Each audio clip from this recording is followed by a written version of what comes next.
Үшқоңыр спорт мектебі бүгін бірінші рет марафон өткізіп отырмыз. Осы марафонымыз 1 май мерекесіне арналған іс-шара болып есептеледі. Қазіргі таңда осы іс-шарада 250 бала жүгірді.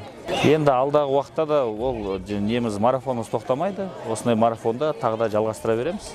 Жылдан жылға осындай әртүрлі мерекелерге осылай жарыстар ұйымдастыратын боламыз.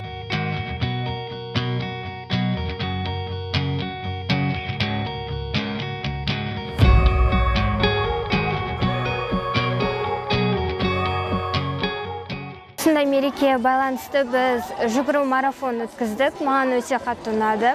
Тағы да осындай жарыстар өткен қалаймын.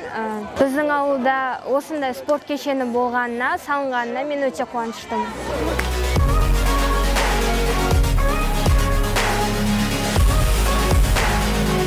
Мне хочется, чтобы таких мероприятий было побольше. Мне нравится эта спортшкола и тренера.